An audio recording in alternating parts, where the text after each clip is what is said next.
Ang tagasalin, unang bahagi. Sa mga nakaraang aralin, natalakay natin ang ugnayan ng wika, kultura at kasaysayan. Nabusisi ang katangian ng wikang Filipino at nabigyang linaw sa atin kung ano ang pagsasalin. Sa talakay naman na ito, layunin nating maunawaan kung ano-ano ang katangiang dapat taglayin ng isang tagasalin. Ang pagsasalin ay isang mabusising gawain. Kaya naman, may mga importanteng katangian na dapat taglayin ng isang tagasalin. Una, mahalagang maalam o marunong sa gramatika at kultura ng dalawang wikang sangkot ang isang tagasalin. Ibig sabihin, gagap o dalubhasa siya sa paggamit ng simulaan at tunguhang wika.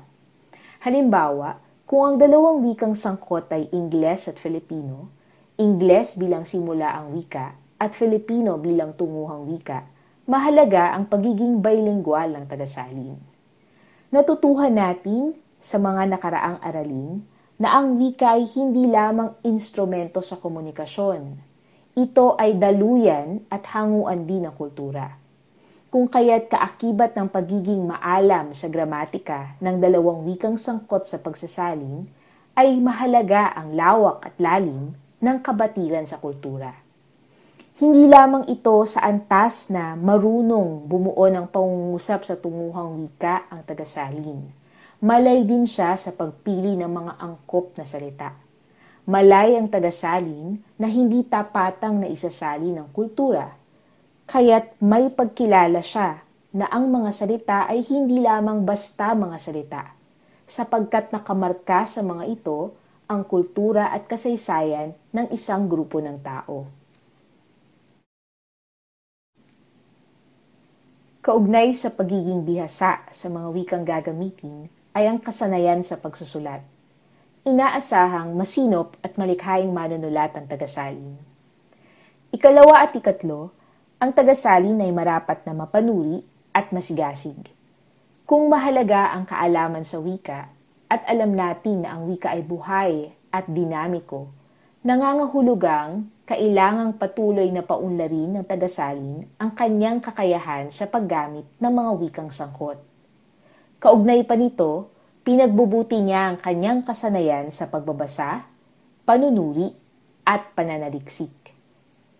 Susing kasanayan ng pagbabasa at panunuri. Ibig sabihin nito ay ang pagkakaroon ng sapat na pag-unawa sa tekstong isasalin.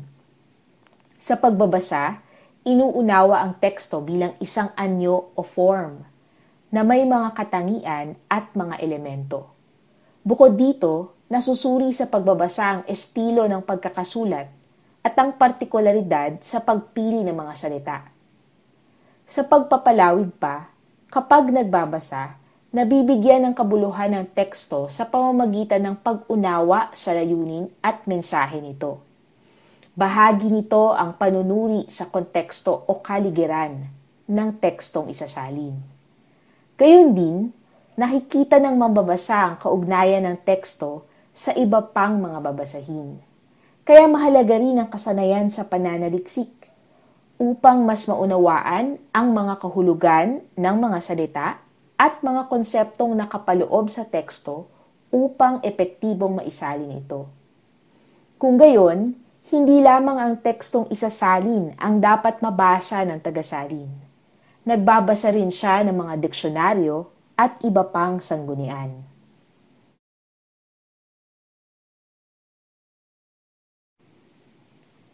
Panghuli, ang tagasalin ay etikal.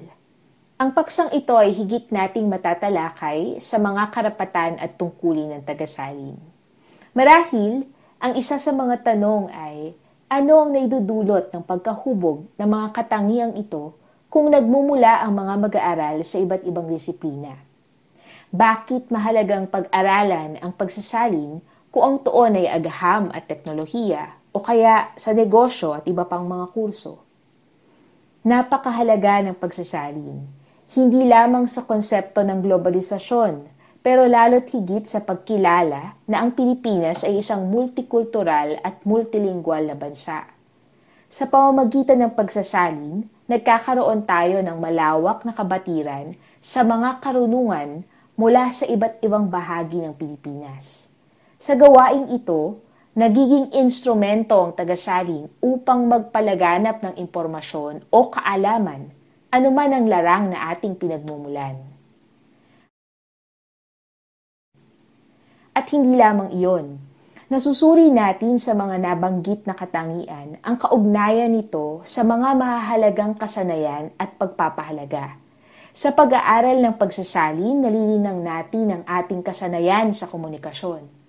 Napalalawak natin ang ating kaalaman at napatatalas ang isip at nahuhubog ang disiplina sa pagkatuto at pagtuklas. Napapalawak nito ang kaalaman natin sa wikang Filipino at iba pang mga wika tulad ng Ingles at mga wika sa Pilipinas. Nagkakaroon tayo ng kabatiran tungkol sa iba't ibang mga karunungan mula sa iba't ibang kultura. Nagiging mapanuri tayo at malikhain at nahuhubog nito ang pagpapahalaga natin para sa pagkakatuto.